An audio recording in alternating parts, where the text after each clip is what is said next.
Републиканскиот кандидат Доналд Трамп само еден ден по големата победа во 5 сојузни држави го представи својот план за надворешната политика ако биде избран за претседател.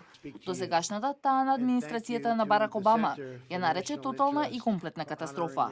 Нема да биде Трамп доктрина и ќе биде флексибилен кон промени ако биде избран, рече убеден во својата победа. Поголемиот дел од говорот се однесуваше на неговата намера да ги среди слабостите, конфузијата и хаосот предизвикани од Обама. Денеска сакам да зборувам за тоа како да развиеме нова насока во надворешната политика на земјава, која ќе замени случајноста со намера, идеологијата со стратегија и хаосот со мир. Време е да истресеме рѓата од американската надворешна политика.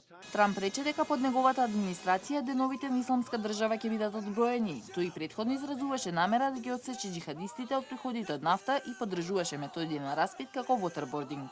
Спречување на ширењето на радикалниот ислам мора да биде цел на надворешната политика на САД, но и на светот. Ако биде избран за претседател, ќе бара нов договор за САД од НАТО сојузниците.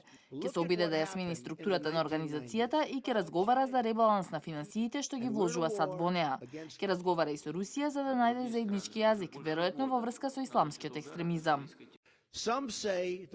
Некои Руси може да бидат разумни. Планирам да проверам.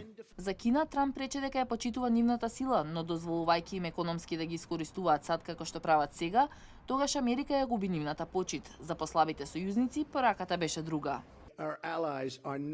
Нашите сојузници не плаќаат доволно, мислат дека САД се слаби и простуваат и не ги почитуваат договорите со нас. Тогаш САД мора да се подготват да ги остават да се бранат самите. Трамп на почетокот на кампањата велеше дека тој самиот си е најдобар советник за надворешна политика, што го чинеше многу киксови, но пред крајот на трката го проширува својот тим и ја менува тактиката, што изненади голем дел од аналитичарите.